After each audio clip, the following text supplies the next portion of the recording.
Go Show, guys, with your host Matt McKeever and Jeff Wyba. We're live. 2018. It feels like we're coming to you from the future. Yeah, back to the future. Flux capacitor stuff. Doc Brown stuff, yeah. For all you people that don't watch Back to the Future, sorry. Kellen doesn't get it. No. So, right over their heads. Yeah. But yeah, so we're into 2018, which is pretty cool. So the last video we went super long. It was like a 3.5-hour fest, and we talked about all kinds of stuff. But a lot of it was talking about what was coming up in 2018, and so we tried to stick with the plans, and we committed pretty hard already. We got a lot of stuff to talk about. So I figured let's just kind of go off the top, and we'll talk about the CashFlow to Go show. That's this. We're starting our meetups in January. So we got 2 meetups announced. So write this down. Yeah, so you're going to want to write this down. So the very first one is Windsor, and it's January 24th. And so if you want more information on it, make sure you join the Facebook group for the CashFlow to Go show Windsor. And it's going to be at Who is Big Jim? Not a question, that's a statement. Who is Big Jim? That's going to be the bar or pub that we're going to be doing it at. And shout out to Matt French for planning all this, because we would have not done it without him helping us plan this. Same with if you want to see a CashFlow to Go meetup group happen in your city, you're going to have to take the reins the way Matt French did. You know, start planning it, hit us up, and we'll help arrange it. And honestly, we don't even care what city you're in. Yeah. Anywhere continental North America, or tempt us outside of North America if you really want. Bermuda, you know. Yeah. Cuba, whatever. So. Where are Turks and Caicos fans at? That's all I want to know. Yeah. But then also January 31st, the GTA meetup. So we're also going to be doing one in the Greater Toronto area. I think it's probably going to be Vaughan, so a little north of the city. But wait for details on that. But if you want to stay on top, again, join the CashFlow to Go show GTA, and that'll hook you up with all that information. And yeah, we're excited. I think we're going to hit up a couple cities every year or every month. Yeah, and shout out to Mitt for doing that. So Mitt CPA, you often see him in the comments section. He was actually one of our Super Chat guys from last week. So if you guys missed last week's show, we actually had our very first Super Chat. And not only our very first Super Chat, but our first very 4 Super Chat. So that was really cool. I saw none of that money, but Matt got it. Yeah. He appreciated it. Yeah. And Randomly Interesting is back. Yeah, and so shout out to Adam. What's up, guys? Say hi to me in the chat. Yeah. So yeah, jump in the comment section or in the chat of the video and say hi to Adam, Randomly Interesting, and start asking your questions away. But in the meantime, we're going to just keep going through. So tell us about your alter ego, Jeff, Bitcoin Greg. Okay, yeah. So yesterday, one of my Instagram contacts reached out to me and said, hey, did you know this account was using your pictures? And I didn't know. And he was like, this happened to me on Twitter, and it was like a big nightmare to get rid of it and all that. And I kind of, so anyways, I have an alter ego, Bitcoin Greg. And if you search him on Instagram right now, he's stolen my pictures. And he claims he's like some cryptocurrency expert or something like that. Now, you joked about it on Instagram the other day, saying that I stole Bitcoin Greg's status. But just wanted to tell you guys, I wasn't even mad at this. I'm a little flattered. Yeah, no, I think it's a badge of honor at this point. I sent it to Graham Stephan. He was like, he made it. I teased about it with my friends on Facebook a bit. Like, oh, like, that's kind of, like, how many Angelina Jolie Instagram accounts are there out there, or whatever? Or how many Ty Lopez? Ty Lopez's fans, or this and this. Anyway, so this guy stole my photos. He just took me in suits and this and that. Now, very important, what I put online is free game. I'm aware of that. Yeah. And it was probably about 2 years ago when I first started getting into real estate. I realized if I wanted to be who I was today, whatever I do is free game. So, okay, so I'm not mad that this guy stole it. It's a little creepy-ish, but you gotta think I'm doing something right. Somebody stole that. Well, and the nice thing is, at least it's not actually that confusing for your brand, right? Yeah. Had you been Bitcoin Jeff, that would have been a little bit scarier, right? Because then people would be like, oh, Jeff's a Bitcoin guy now. Yeah.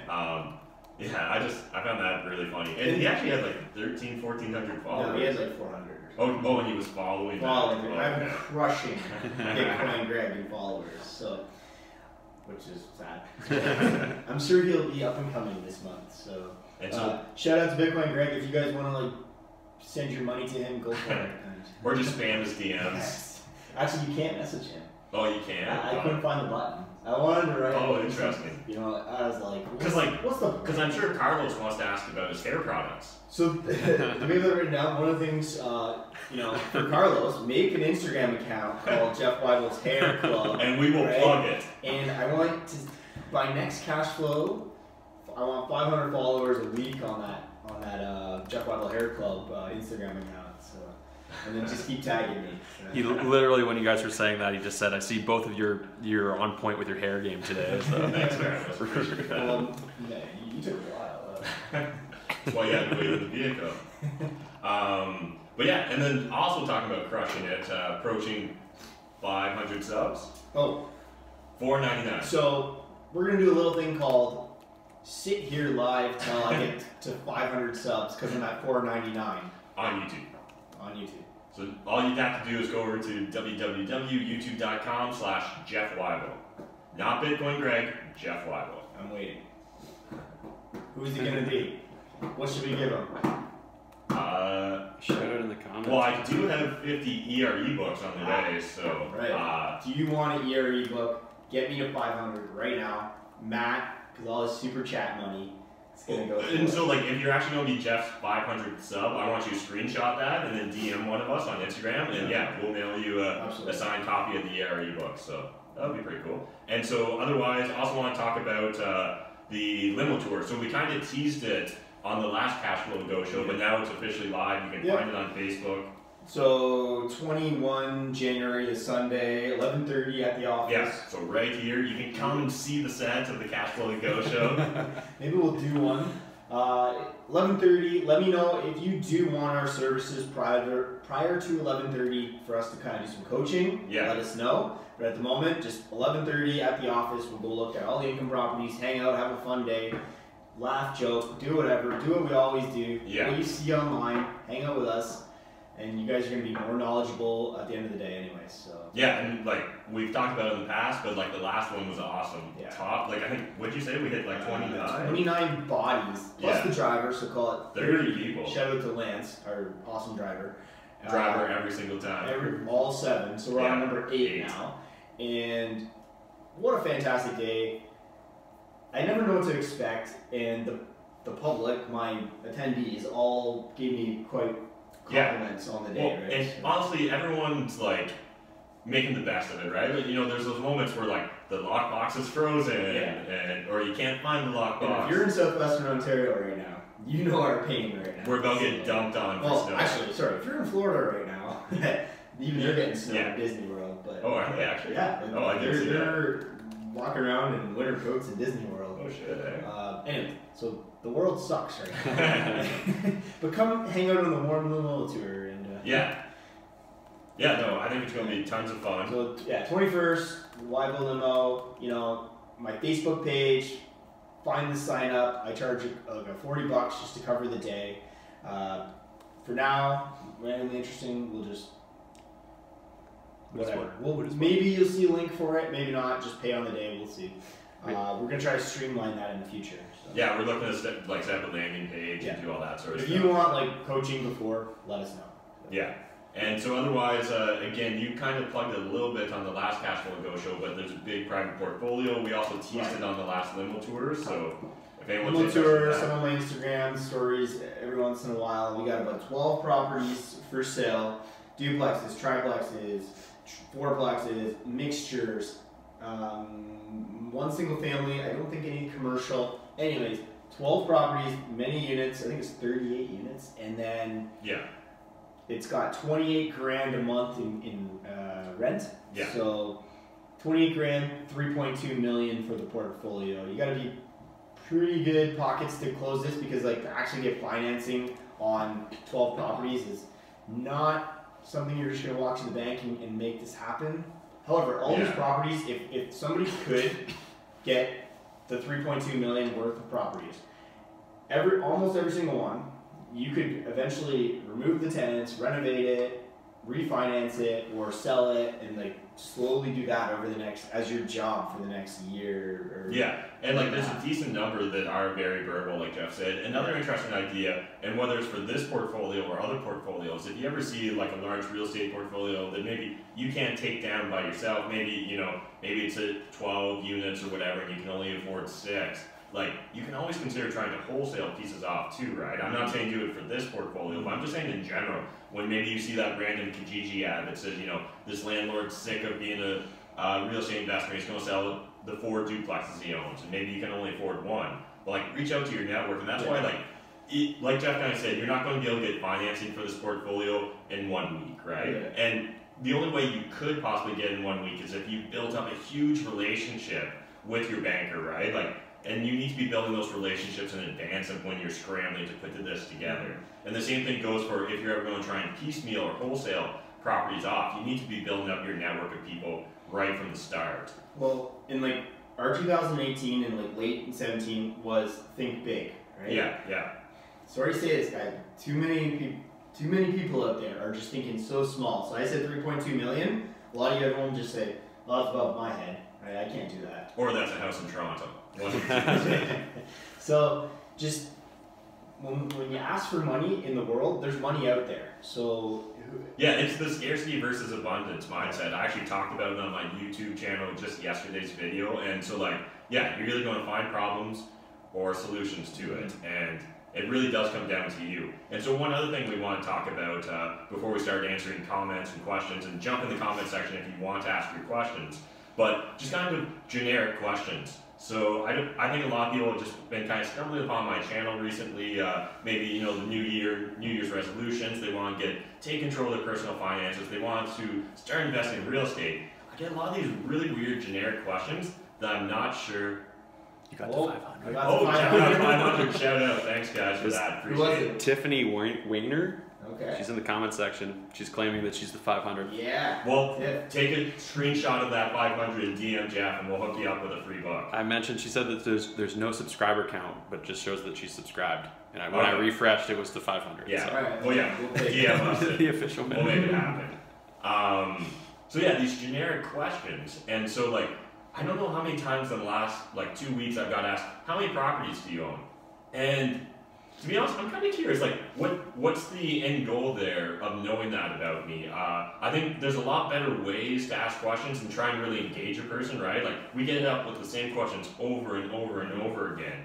And the thing is, like, our time's finite. We can only give so much of it. So these generic questions, like, if you're going to get Jeff's attention in that Instagram DM, like, why not make the most of it and really think it through instead of just asking, what's it like being a real estate agent? Yeah, what I get today. And so, like, I know as well, like, same with, like, oh, yeah. Hi, saw your Instagram. What's it like selling real estate? It's great, random dude on the internet. And so, like, at the same time, Just like, if you jumped onto Jeff's, YouTube channel and watched some of his videos, that would paint a much fuller picture than just asking a random DM, right? Because from my perspective, like, what's the end goal of asking that, right? Like, presumably he doesn't expect you to say, it's terrible, don't do it. So he's expecting for something positive. But even if you say, it's the best thing ever, I'm making millions of dollars, like, what does that really help him Justin Bieber, do you like singing? Yeah, right? Like, yes. What's it like being a musician? And it's just... And then they wonder why those guys get all pissy, right? Mm-hmm. And they leave interviews and whatever, right? Yeah. So. And so one other thing I kind of want to talk about before we start answering questions is asking for referrals and recommendations.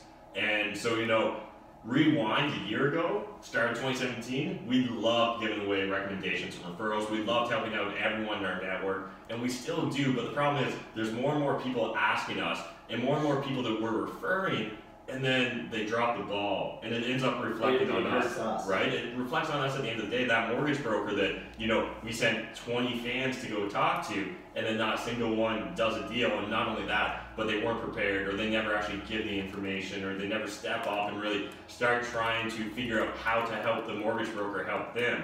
So then when we go back to the mortgage broker, they're like, what the fuck, Jeff? Whoever in our network, yeah, they're kind of pissy at us. Yeah. And so that's just something to be aware too. If you guys are asking for a referral, if you're asking for a recommendation, whether it's from us or like maybe you're hitting up Graham Stephan.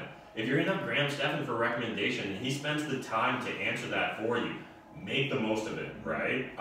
I can't stress that enough. I know at the very start when I was investing in real estate, you know, whenever someone would give me that referral, that recommendation, I treated it like gold because that's like, it's your golden ticket.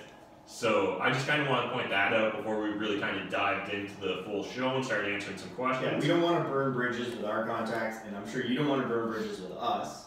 Yeah. We don't want to get snippy down quickly towards the simple questions. So just really think before you kind of send. And like at the end of the day, I think this is going to help you as well. Yeah. And again, whether it's hitting us up or anyone else that you follow on Instagram or YouTube, if you actually get their attention, make sure you're making the most of it. Same with like Gary Vee. If you're reaching out to Gary Vee and you're just being like, what's it like being a Jets fan? I mean, I don't know if that's you got to take 5 minutes of his day to answer that question. Yeah.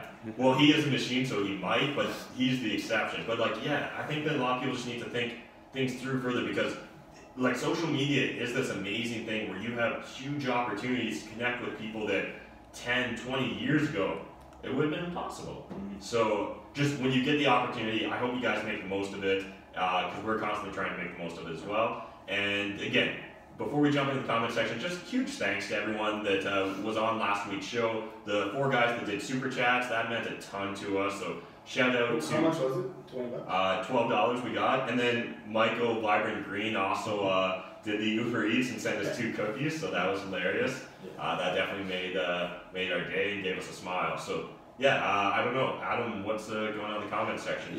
Well, Carlos M has created the Jeff Wybo's Hair Instagram account, so that's a thing now. So if you want to get out there and follow that, right? Yeah. So open a new tab or pull up the cell phone and jump over and join the Jeff Hair. Find all Jeff Wybo's Hair. Me all over the internet. And, send them there. I can't wait for just all the photos just be of this. That's what just a blurred face. That's what the avatar shot is. So. Actually. That's awesome, Carlos. So we've got 18 people watching, 9 likes so far. And smash that like button if you guys haven't liked. People commenting on if we're drinking water this week instead of last week. Yeah, cheers to water. It was a lot last week, so. They were just saying last week was crazy, you guys were really drunk. Those are all true facts. But let's leave 2017 in the past and focus on 2018. Right on. What are you guys trying to accomplish in 2018? What goals have you set for yourself? And did you use SMART goals? Are they like actually, specific, measurable, achievable, realistic, and timely? Because at the end of the day, we talked about like how do you do this? Do you draw it on a board? Yeah. So you said some people put it on their mirror. Yeah. Corny as it sounds. Yeah, and like honestly, like it's one of those things. I've been trying to crank through a ton of Tim Ferriss's podcasts, which I think are fantastic. Especially go that 1.5 speed or 2 speed, so you can really get through it quick. But I forget which person he was interviewing, but it was someone that's extremely successful, and this guy still writes on his mirror what his goals are for the year. And I think that like. If people that are on an echelon of success that like we can only aspire to, if they're doing it, there's no excuse for us not to be doing the same thing. No barrier to entry, no cost. And so I know one of the goals I have right now is to hit 50,000 subscribers. I want 10x my YouTube channel this year. And so the way you do that, you don't just make the goal to get 45,000 new subscribers, you break it out, right? So, reverse engineer, how many days are in the year, what does that work out to on average, and start really putting that together. So I kind of broke out a grid shape with the 4 different quarters, trying to figure out what sort of milestones with the same sort of what sort of momentum I can get and expect. And so for myself, I know that one of the best ways I get subscribers to my YouTube channel is through collaborations, right? The Graham Stephan collab both really buoyed our followings on YouTube. And so again, we need to find more strategic collaborations. So if you guys know any real estate investors or anyone in personal finance that's doing the social media game, DM us their info, and we'd love to do collabs with other content creators in the same realm. So yeah, cool. We've got a few people chiming in. Sash S is hoping to get 2 duplexes this year. Craig's looking to buy a house in Hackett so he can finally move out of his parents' place. Carlos M said he put a picture of Jeff's hair on his dream board, and he's gonna reverse engineer it. So. Yeah.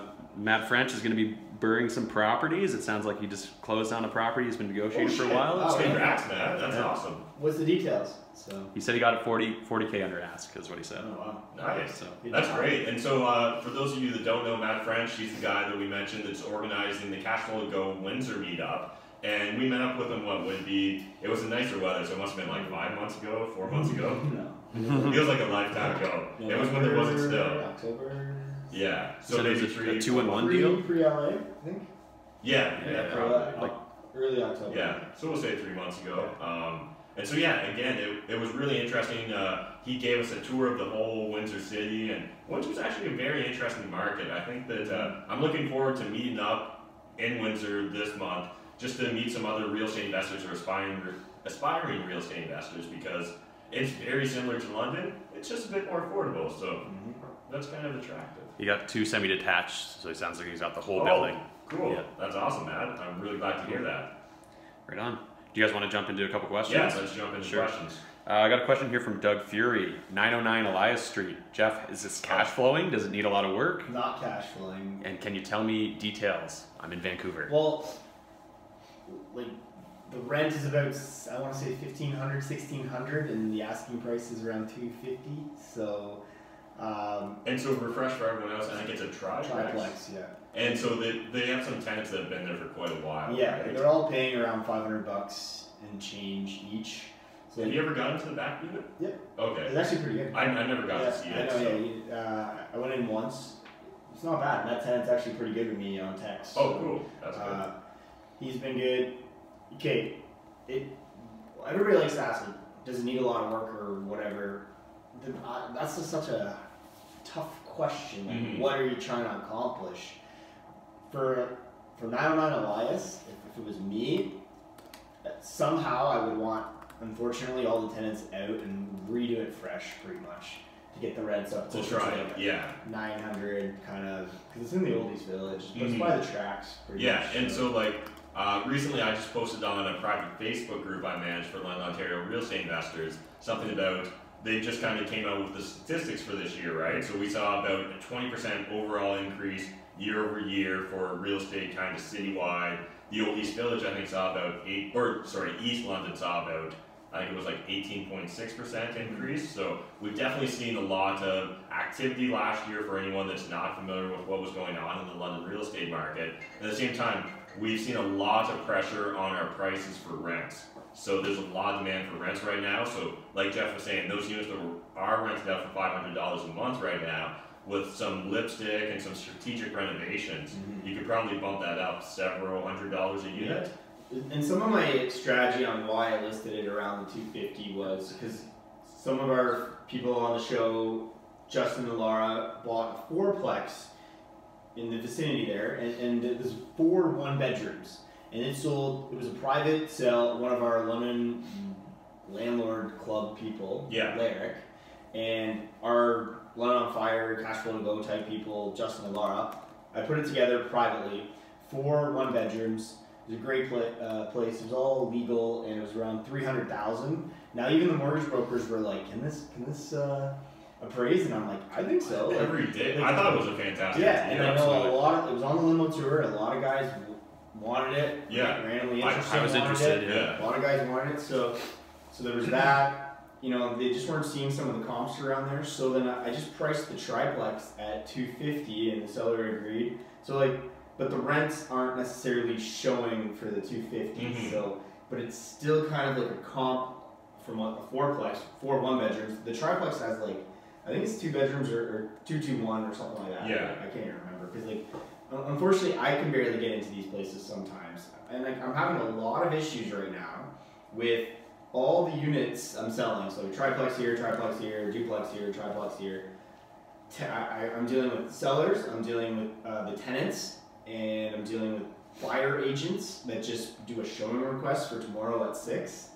And I think I need to start streamlining like only Saturdays between like 12 and 4 or something like that. Now I get a lot of comments from friends or whoever says, well, can the tenant say no? You post 24 hours notice, or you tell them, can they say no? Well, no, they can't say no.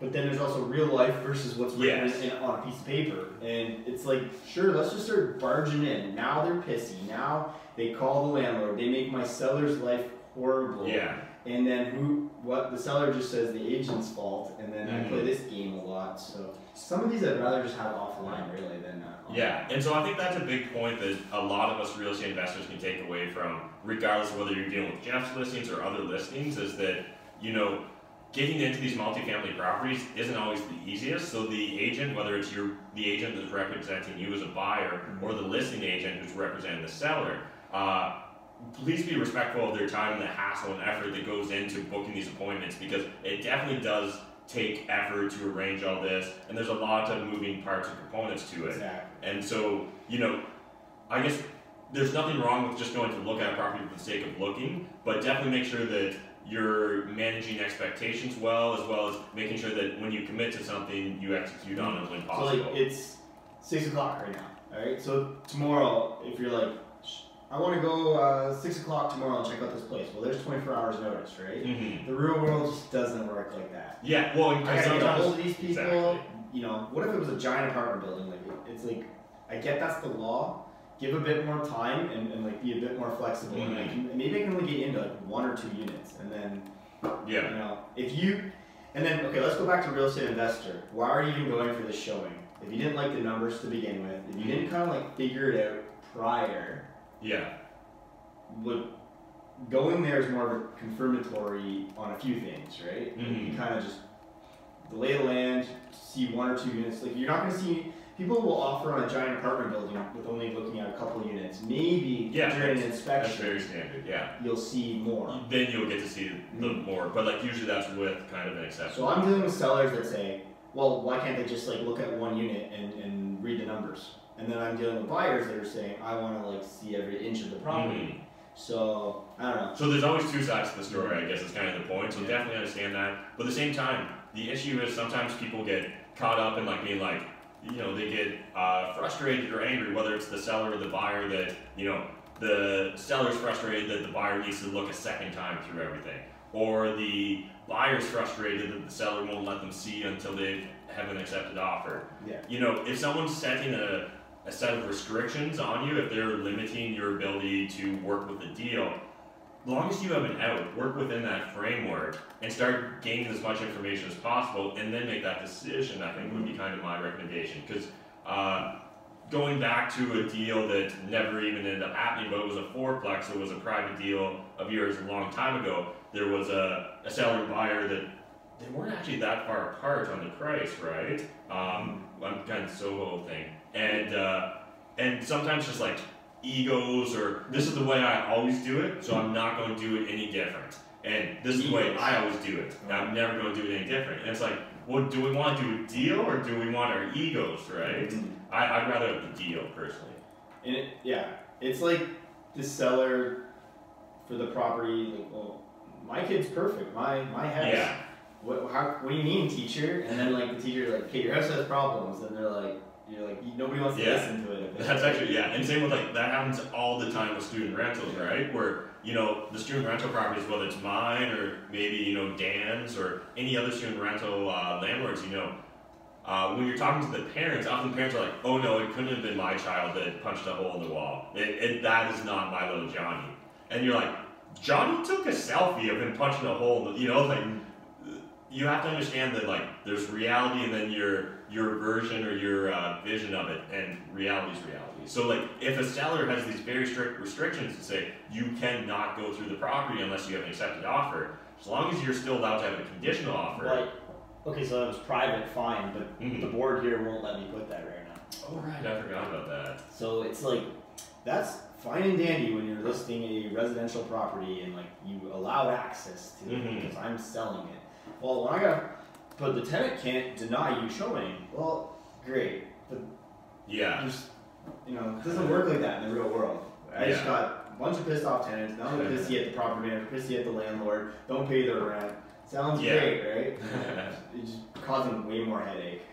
Real estate's relationships, right? No, but there's even other agents in the city that were pissy when you book a showing for a property. Like, it's the numbers. If you don't like the numbers, like, why are you going? Like, was there something that you were going to see Well, differently? and definitely one thing that we've started to notice a little bit with people that are brand new to real estate that maybe are just jumping in kind of blind, like make sure you understand what you're going to look at. Yeah. Read the description, right? Like if Call the city. if it says that it's a 5-bedroom student rental and then you show up and you're disappointed because it's a student rental, that is nothing. That doesn't reflect on the property. Yeah. That just reflects on your due diligence when you're researching the property.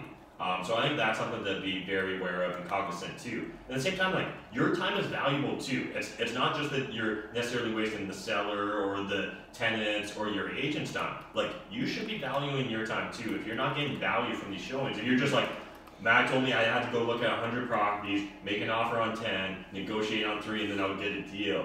No, it's like you have to intelligently look at 100 properties, you have to intelligently offer on 10, and you have to intelligently negotiate on 3. So you can't just blindly follow some of the outlines we give you. You definitely need to be looking at the exact situation you're dealing with, and then implementing the suggestions or information we provided you. That seemed like a really long tangent. I'm sorry guys if you tuned out, but smash the like button if you liked it, and share this on social media.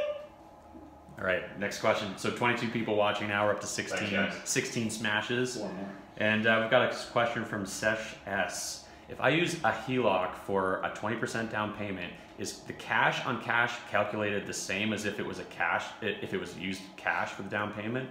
Because in effect, the entire purchase price is being mortgaged. Yeah, so I guess that's one thing. Why does the cash on cash matter that much? I think it's the first question to focus on, right? I see it all the time where people get really caught up in different metrics where they're really, whatever, they set this one metric that's the most important metric to how they're going to execute on the property. First of all, what's nice about certain things like cap rate is it's going to ignore that sort of noise. So you're going to really be looking at what does the property return regardless of how you financed it or how you acquired it. So what I would do is don't just depend on one metric when you're analyzing a property. Now, specifically to your question, honestly, I think it really depends, because let's look at it differently. So let's say that you had $20,000 in cash just sitting here in your bank account, but maybe you went out and bought a car for $20,000 and used your HELOC to buy that car. Would you look at that as that $20,000, you could put against the HELOC and then borrow from the HELOC to buy the property, or is it $20 cash, or the $20,000 cash?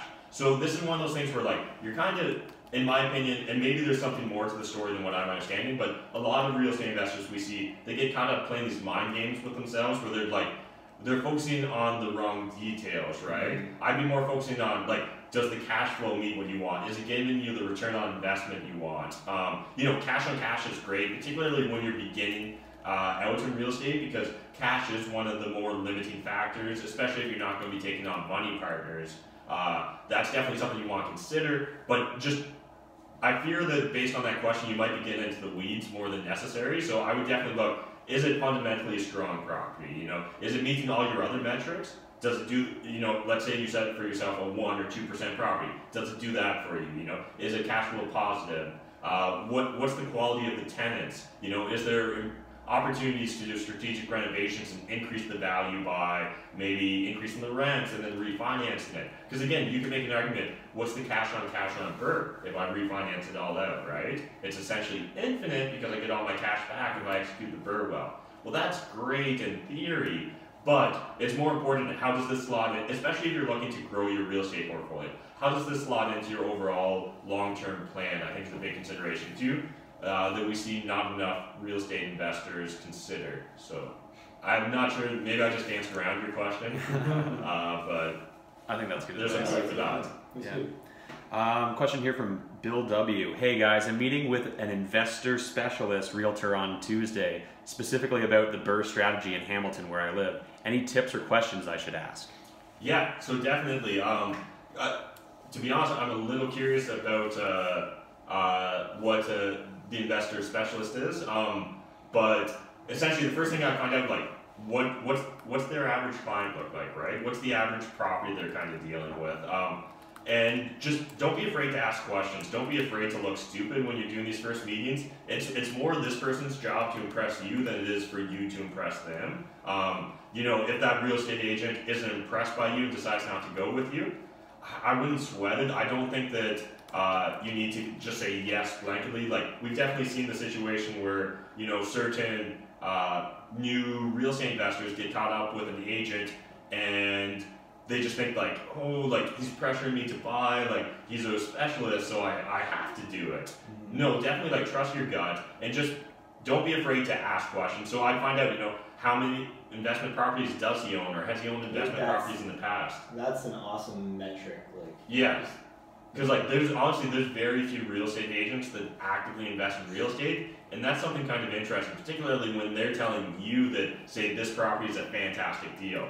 If it's a fantastic deal, you know, why they never bought a fantastic deal if they own no real estate investment properties? And there could be very valid reasons for that, but it's just something that we seem to bump into quite frequently. It's just nice that they're going to experience the same headaches, or they've already have, that you might be having as well. Like, just knowing anything about a tenant, anything, it's just, it gave me one leg up, right? Like, I feel your pain when something goes bad, right? Rather than, oh, I read about this, or I watched this on YouTube. So. But yeah, I would say definitely be as prepared as possible for that, right? So if you're going to be looking at properties with that real estate agent, like, pick their brain while you're walking through. Don't be that, you know, quiet church mouse that's walking through the property. Like, ask tons of questions. Like, go into the basement with the real estate. Does the real estate agent go into the basement with you? If that specialist real estate agent that works with investors isn't going into the basement, or doesn't suggest you go into the basement if you haven't already, I would start to question their credentials a little. So definitely just be open and honest with them. Lay out kind of what your expectations are too, and ask them to critique you. You know, find out, are they just going to be a yes man, or are they actually really thinking critically and trying to help you and provide value? Well, a lot of people will come up to me and say, I want to get a duplex, $200,000, and it's for me as the agent is like, okay, so why? Why duplex, not triplex? Why not fourplex? Why $200,000, not $300,000? Oh, well, I'm only qualified to this amount. Well, what if we find a property that's got a lot of rent that can help you finance the deal more? Oh, so like it starts broadening people's mindset. So yeah, don't be so emotional on what you thought you were going into. Like, and listen a bit. This just kind of came to me, but also if they're a real estate investor specialist, ask them, what network should I be a part of? If they're not a part of any networks, if they don't know or manage any meetup groups, if they don't know or manage any Facebook groups in your area, again, that would maybe be a red flag to me that they're not that active, right? Jeff, how many real estate investment groups do you manage or run or attend in London? Like, there's like 3, 4, 5 things I gotta like daily do. Well, like there's Lyric, there's Bigger Pockets, there's London on Fire, CashFlow to Go. We're starting in 2 different cities. And we got the limo tour. Yeah, limo tour. A YouTube channel, a YouTube live show, right? So like it's one of those things. Like, what are they actually doing? So I would look at the results, right? How many real estate investment properties did they sell last year? How many real estate investment properties did they assist their buyers in acquiring? How many property managers do they know? How many landlords do they know? Because realistically, that's probably one of the most valuable things that agent's going to be able to do if they are a specialist and if they are good. Money partners. Yeah, they should be able to bring a huge network to you if they're good at it. Good bankers, mortgage broker agents that know how to put these deals together, right? And they should also know your city pretty well. And there's only going to be about, well, I don't know for Hamilton, but call it, okay, out of this many agents, this many actual real estate investor agents, and they should know all those people. And like, like when I'm having the limo tour, guess what's happening? I'm messaging some other realtors sometimes and being like, hey, what do you got? You know, I'm not messaging residential Susie over here. I'm messaging long-term Italian realtor, you know, that's been in the trenches for the last 30 years, who owns all this crap in the city or something. And who's been through every property before. Exactly, like, because unfortunately, he's going to have all the answers, right? Or he's not doing what we're doing on a show. He didn't have to do that in the 80s, but he just is like, oh yeah, that property sold 4 times. Yeah. And also, they should be able to know roughly what market rents are in the area too. I don't know how many real estate agents when I first started looking, and you'd ask them, what's the rents here? And blank stare, or there's $1,000. Like, they just have a nice round number they're just going to throw out at you. You'd be surprised if you just put a little bit of effort in, you'll start learning what the rent is and what you can get. And that's like one of our standard questions anywhere we go. Yeah. And then every day, what are you paying? It's one of our questions to any tenant we see. Even if it's written on the MLS, we'll ask the tenant, like, oh, do you mind telling me what you pay rent? Oh, I pay $550 plus. Well, maybe the MLS didn't say plus. Yeah. Right? And then, do you like living here? How long you been here? You start learning about the lease a bit. You learn about the landlord. This is actually a really good question. I think I'm going to do a video on this because like there's just so much to it. Like also another great tell. Another great tell on whether they're actually a real estate investor-oriented real estate agent. When you go through that property in the tenant's home, are they just like ignoring the tenant, or are they chatting the tenant up? The moment we go into a property, Jeff's chatting up the tenant, and I'm doing my thing looking at the property, right? And I would say that a good real estate agent that's investor oriented would know to talk to the tenants, because tenants can be a wealth of information. They can often also provide you with tons of disinformation, but like that agent should be able to sift through that a little bit as well. And one of our very first meeting after our first phone call ever, when we met up.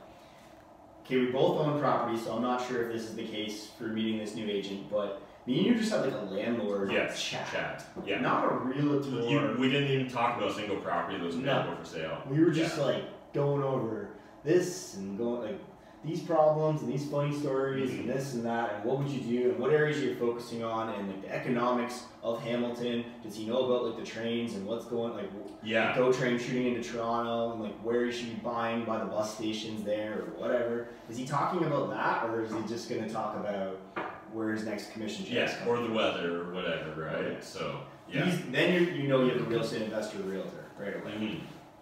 Right on. We got a question here from Jeff. I will. Jeff Weibo's 500 subscriber Tiffany had a question here. Right. It's actually for Matt though. So my question for Matt: I know you like Jacob from ERE, but what do you think about Pete, aka Mr. Money Mustache? Oh, I love Mr. Money Mustache. So originally, for those of you that aren't familiar, Early Retirement Extreme, Jacob, I would say, is kind of the godfather. That's your boy. Yeah, that's the book I'm always plugging. It's actually on sale for Canadians, so if you jump over to Amazon, you can buy it for like $11. I bought 50 this week. So I love Jacob obviously, but when he decided to kind of retire his blog, he passed the torch to Mr. Money Mustache. And what's great about Mr. Money Mustache is he has a young family, so he's more family oriented, so he kind of gives you that slice of life approach towards approaching financial independence, retiring early with a family, rather than Jacob was, coming from the dink perspective where he was double income, no kids. And so that does change your approach to financial independence. And also, Pete just has an amazing sense of humor, as well as he's originally a fellow Canuck, so that's always great too. I believe he was originally like Ottawa, Gatineau area, so that's always cool as well.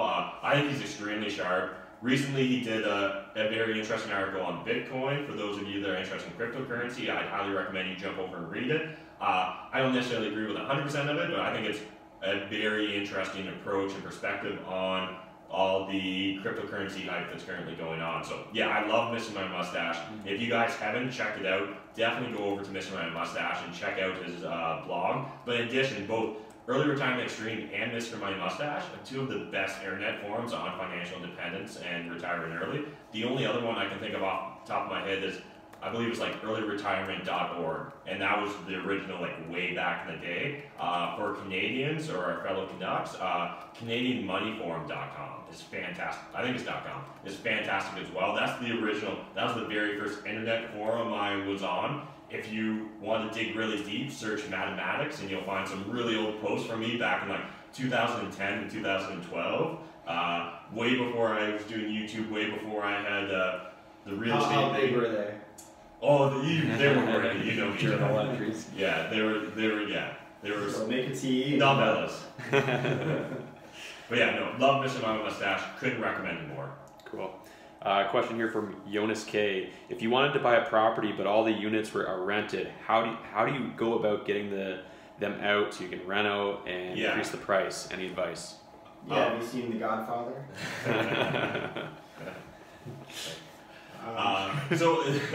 So honestly, I've been getting this question a lot, and I definitely understand it. Because at first, it can seem impossible. And different cities too. And so your region is going to make a huge difference, right? How landlord friendly is your state or province or city that you're currently looking to buy in? Talking from experience, Ontario, Canada, or even California in the US, very, very tenant oriented. So it's a lot more difficult to say, kick a tenant out simply because they're not paying enough rent in your mind. So there's a handful of options. Obviously, in Ontario, you can like raise the rent by the stated rate, the posted rate, which is not much. It's 1.8, which isn't going to be that satisfying answer.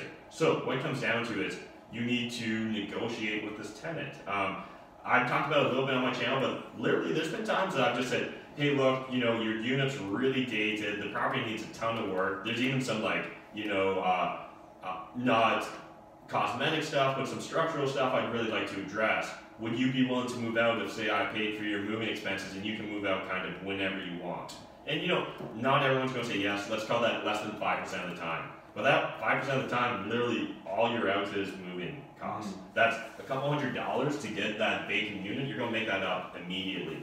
Otherwise, you can sit down and there's nothing wrong with negotiating with them and buying them out of their lease. We frequently see that.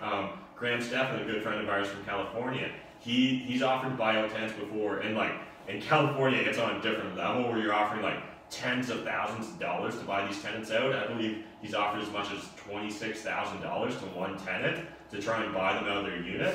And again, that didn't work in that case. So I think there's no silver bullet that's going to guarantee you it, and it's definitely going to depend on your region. But talk to them like humans, find out their story, and find like.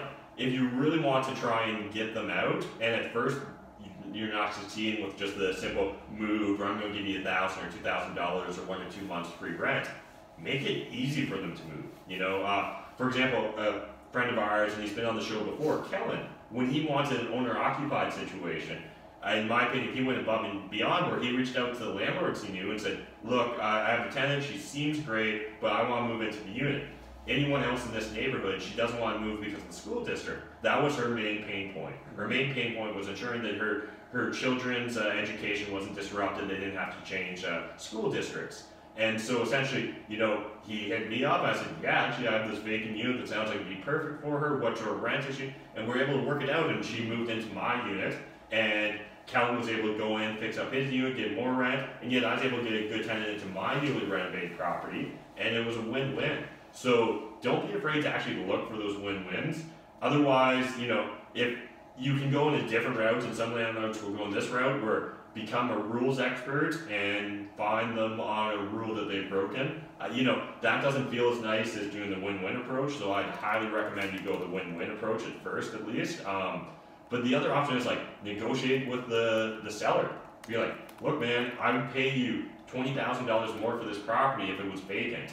Now it's the seller's problem, and we've done that before. You want to talk about that? Well, okay. Which one was that? A bunch. Adelaide. So, okay. I was talking about one that happened like this week, though. Okay. I'm selling agent, and people did a showing. A day went past, an email shows up with an offer. I haven't even spoke to the agent. It's X amount of dollars below, asking for tenants to be kicked out. No cover letter, no conversation. Like, what were you expecting? Did you think, if you were the buyer, okay, I'm the selling agent, let's just say if you were the buyer doing that, do you think that was going to work? Well, what Matt's talking about on this one, like so many years ago, I think we gave him like some kind of an ultimatum, like X amount of dollars for we take the headaches of your tenants. More money is $2,000 a unit worth your time more to give it to us vacant. Now, hey, that price you were comfortable paying anyways. So let's just go back to the one that happened the other day. What if they would have done something smarter to do that, and they would have said, we'll pay you this amount to take the headache and this much more, just exactly what you guys did, randomly interesting. But nobody thought, I don't get a phone call, all I got was an invoice. I don't know if I get in trouble for talking about it, kind of like just an email offer with no. Guys, this is like psychology. If you want to be able to take on the selling agent and make my seller, why would we do work for lower money? But what Matt did, and when we did our offer as buyers, he psychologically put this in their heads, being like, X amount of dollars to take your problem. We'll give you more if you take your problem. And then maybe that was the price. We could have just offered that anyways. And so like if you're not kind of familiar with what we're talking about, Google search something like an A/B offer or an either/or offer is what they're often called. And essentially, literally what you're doing is you're saying, look, your listing price, let's say, is $150 for this property. I will give you $150 for it if it's vacant, or I'll give you $140 and I assume the current tenants. And so now it's $10,000 worth of headache. Yeah, and now you flip the problem, right? Like now maybe it's not even your problem now. Now the landlord's just like, all I gotta do is get rid of my tenants, and I get an extra 10 grand. So 10 grand, and he's like, I go get each one of these guys there's 3 units, we'll say. Yeah. I give them 2 grand each. Whatever. Maybe then they even try to like skimp that to 1,500, 1,000. And he's like, I could pocket $6,000. All right. Yeah. So now you go knock on those doors. Hey guys, like if somebody wants to buy it, like so there could be rules, whatever's written, and then there's these new rules, like. Well, yeah, and like the big thing is too. Remember, the fact is, if you're say buying this property, you're gonna come in brand new as a new owner, no existing relationship with these tenants. Whereas maybe that current landlord has a decent relationship with those tenants and can talk to them more as people rather than landlord to tenant. Yeah. And maybe they can explain the situation. Look, hey Joe, you've been a tenant of mine for 10 years. You've been a great tenant. I'll help assist you. I'll write you the best letter of recommendation ever. Yeah. I'll tell all my landlord friends to take you if we can find you a unit, but I really want to sell this property, and the only way I'm going to get the money I want is if it's vacant, because that's what the buyers we want. went above and beyond to help out the seller on that, to say, we'll help you in this conversation. We coached him. Yeah. So if you're a buyer now, think about that. Are you presenting these options with your realtor for him to do, or her, and are you even saying, we will together get these people out? That's what we wrote. Yeah. We wrote, the buyer and seller will work jointly to issue out the N4s or 11s so we were coming with a mutual release, so we did N11s in Ontario, and that's essentially literally just a document where the landlord and tenant agree to end the tenancy. And the reason they decide to jointly agree to end the tenancy, it can essentially be whatever side deal you want. It can be that you paid them $1,000, you paid them moving costs, you paid them $10,000, depending on the situation. And as a buyer, I know a lot of first-time buyers are like, oh no, I want to get the property for $140 plus vacant.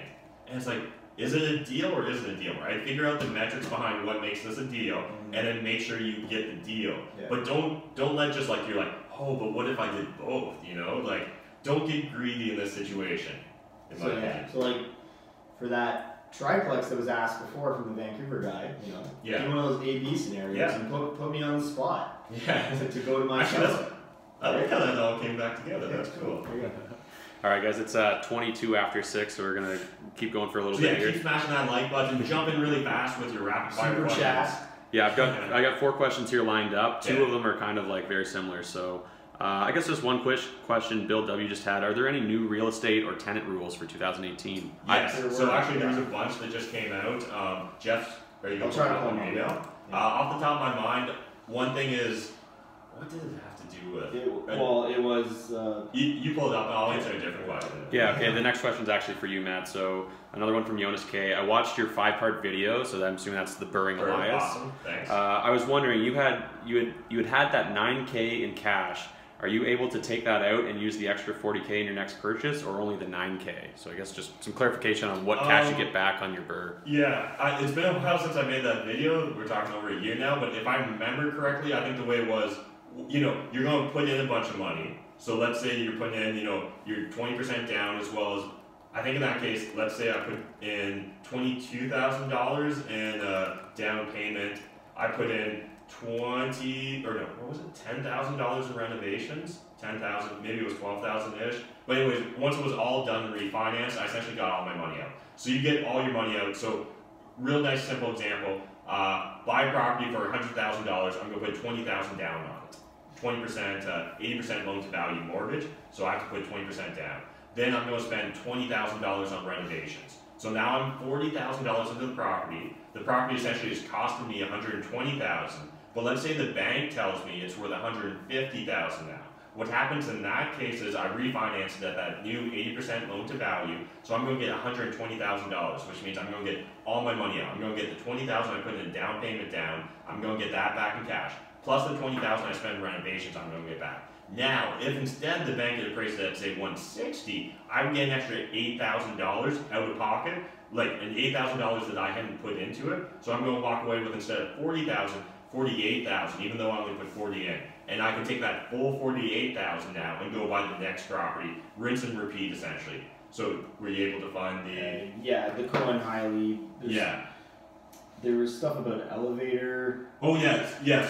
So there's some real high level stuff. You know, that like if an elevator's broken, you have to fix it, or like the tenant can do it. And then there was some N5 rules.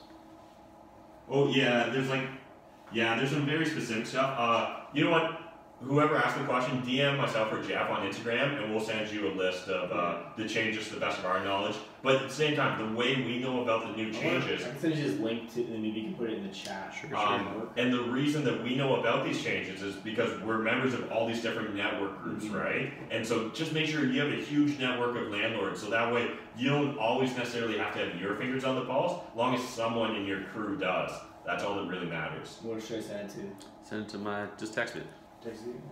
And so Post in the chat. Yeah. So otherwise, let's keep going. Yeah. So we got like 2 questions. They're both a little bit lengthy, but they're quite similar. So I'll just read through them both. So the first question's from Eddie. How do you qualify for multiple properties? Are you always looking for?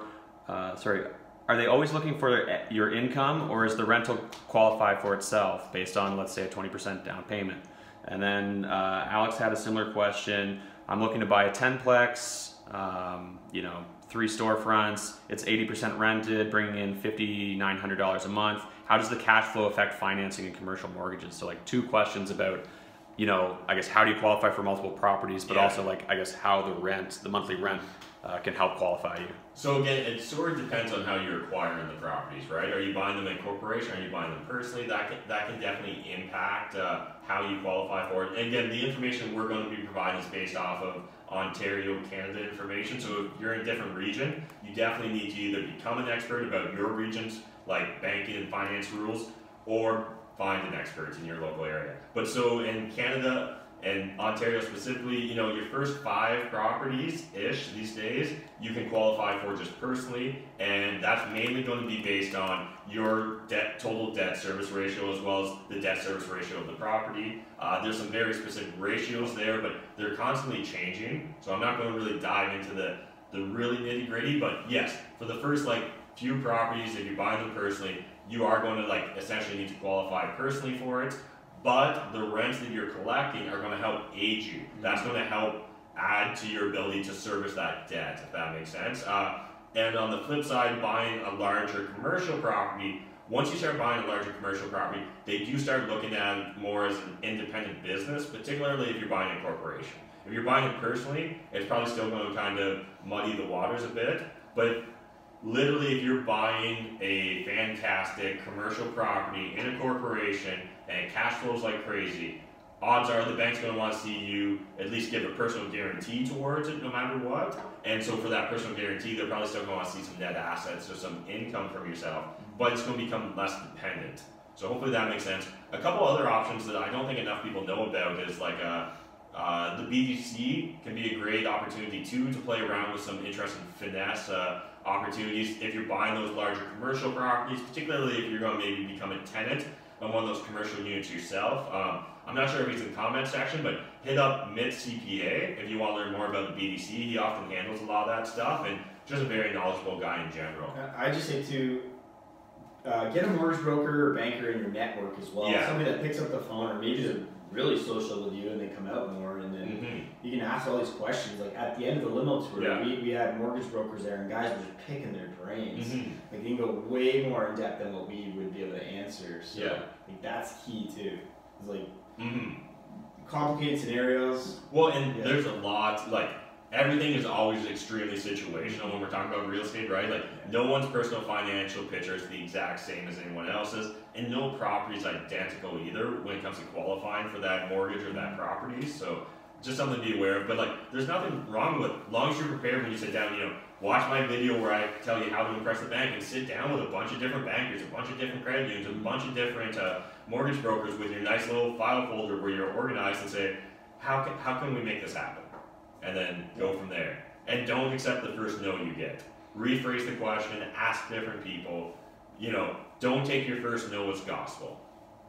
Right on. Well, that's all the questions I got for you guys. All right, We're well, right at the 1 hour mark. Smash that like button, share this video on social media, and otherwise, still feel free to subscribe to Jeff. Even though he's got 500 subs, he would still like more. Well, how long did it take you to get to 500? It took over a year, I think, right? Thank you for helping me out. Yeah. So. Yeah, it's a team sport, right? So, anyways, appreciate you guys taking the time and if to you're watch. watching after, please put your comments in the comment section, and we'll get to it. Yeah, if you didn't get a chance to ask a question, jump in the comment section. Sometimes it takes us a little bit to get around to them, but we do answer every question on my YouTube channel. So, yeah, until next time. Yeah, we'll see you at these event timings, right? So, yeah. Well, we'll see you next week as well, but Yeah. it's before those. Join all our CashFlow Grow meetup groups, and yeah, thanks guys. Thanks guys, have a good Friday. Bye.